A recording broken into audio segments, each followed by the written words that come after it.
This maple wood stain video is going to be kind of a cross color formulation between a light mission brown wood stain color and a golden brown wood stain color. Now the reason I ended up saying a maple wood stain is basically because that's what I'm working with. There can be some slight variations based off the color of wood that you're working with, the substrate, whether you're working with a veneer, a solid wood, things of that nature. But as long as it's not an extreme color change in the wood, then you should be pretty similar in the color formulation for this. So I'm working with acetone. I ended up grabbing 2 ounces of the acetone. I poured it into each jar. Here I'm adding the Keda Black Liquid Dye, and I just added 6 ounces to this, 2 ounces of the acetone. I cap it up, I give it a good shake, and now I'm working on the color formulation for the primary maple stain color. That was 1/8 teaspoon of the Keda Amber Yellow Liquid Dye, and then this is 1/8 teaspoon of the brown Keda Liquid Dye. I cap this up. Now, just a little tip: if you're working with acetone, you're going to want to end up capping that a little bit tighter. I cut this out, but I did end up not capping it quite as tight as I should have, and I ended up having a little bit of the acetone dye stain come up through underneath the cap. So now this is a split screen. Now the reason I'm going to be doing this video is going to be a twofold approach, I guess. One is going to be I'm going to try to pop the grain of the figured maple here without having to actually do a sand back. So that's why I went with the diluted black version. A lot of times when you're doing veneer work and you don't want to end up doing a heavy sand back, this may be an option for you. And it doesn't necessarily have to be black. It can be red, say you wanted red tints in here, or an orange or a yellow, whatever base color that you want to end up using to highlight and contrast these grains. It should end up working, but for the most part a lot of guys end up using black, so that's kind of what I ended up going with on this video. One, because it's going to go good with the color that I'm looking at, and two, it's one of the more primary colors that people end up choosing to do it with. So I just hope it gives a pretty good representation and good theory on how to apply this. One of the things with veneer work, you can really get concerned about burning through the veneer. So this is something that's going to be an option just to do without having to do a sand back. So I really hope that it ends up showing a nice contrast on applying a finish like this. So I ended up applying the 2 coats of that diluted version of the black dye stain. As you can see, there is a slight blackening of the wood. You can tell it more on the left side facing one, and I do apologize for this left side facing camera. I didn't actually turn the autofocus off where I should have, because I wasn't moving the board around that much. I should have just had the autofocus off. So there's going to be some areas where it gets a little bit blurry, so I hope you guys can kind of bear with me, as well as me having a cold right now. So I'm trying to bear through this, and hopefully I can get this done and get this loaded. So here I'm applying that maple stain, the primary color that I'm applying over the top. I'm also going to be working that dye stain around. I know I ended up doing the fast time on here, but I am also trying to work that dye around into the grains as well. Another thing to note on this piece here, this is just going to be a shelf for my workshop, and if you can notice, there is a router bit edge on here. Something that I end up getting asked quite a bit is, how much do I have to sand on a router bit edge? Well, on this particular piece, I didn't sand it at all. As long as you have a pretty good, clean, sharp router bit edge, you should be okay. I got a pretty good clean cut with this, so I didn't do any sanding. I just ended up doing that router bit edge, and then I'm doing the color work to it. I'm just wiping off some of the excess here.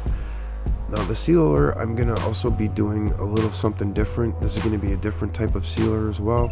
So I'm going with the polyurethane. It's a polyurethane for floors. So I'm going to be applying this a little bit heavy, and then I'm just going to wipe off the excess.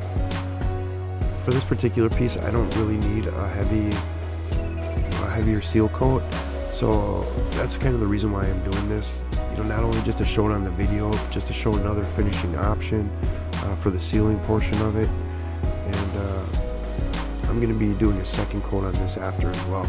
So here I'm still applying, like I said, I'm putting the excess on, and as I'm applying it, it is already starting to penetrate the wood. So I kind of estimated that it's about a minute or so. And now here I just rotate the cloth, and I ended up removing the excess. As for the cloth, I'm using a lint-free cloth. It's the same piece that I ended up applying the dye stain with as well.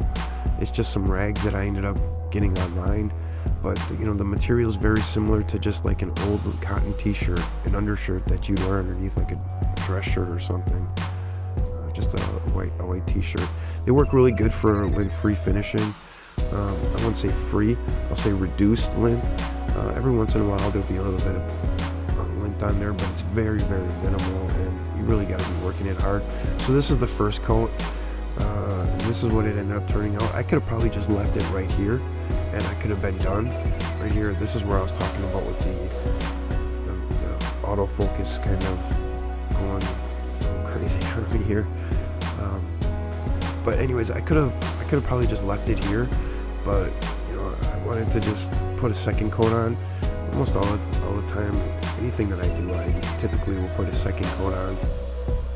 It's just kind of how I was taught, growing up. So that's kind of what I do. So here I'm taking the brush, and I'm just going to be putting it on a little bit more aggressive with the brush.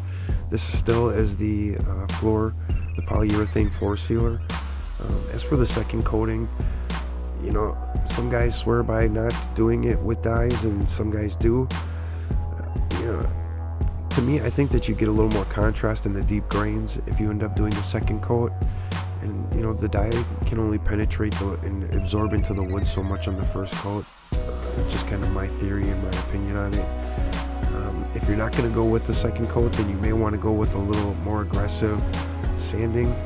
That's the other thing. I ended up sanding this out with a 180 sandpaper, and then I ended up doing my router bit around the edge.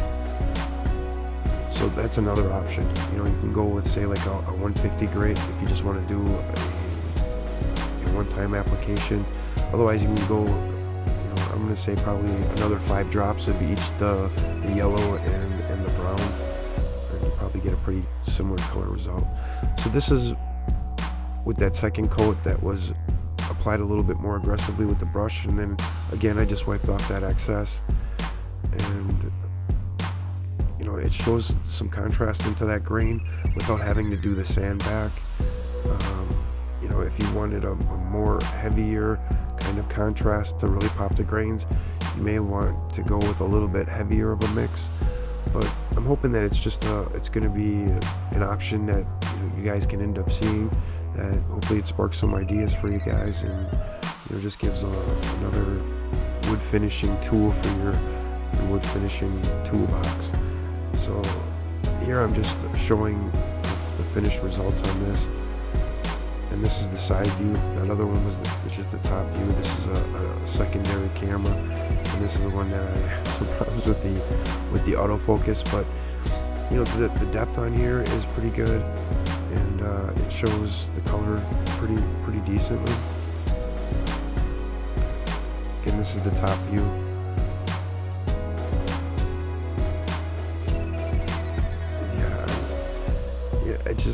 It just looks like a really nice finish for what my purposes are. Like I said, I didn't need anything that was going to be extremely glossy or anything. It's actually going to just be hanging up on my workbench, where I'm going to be having some wood coloring materials, probably like the dyes themselves, and maybe a can or two of lacquer, my measuring spoons, just little items like that. So it's just a drop-off piece that I figured out I'm going to make a video on while I'm doing a shelf for my workshop as well.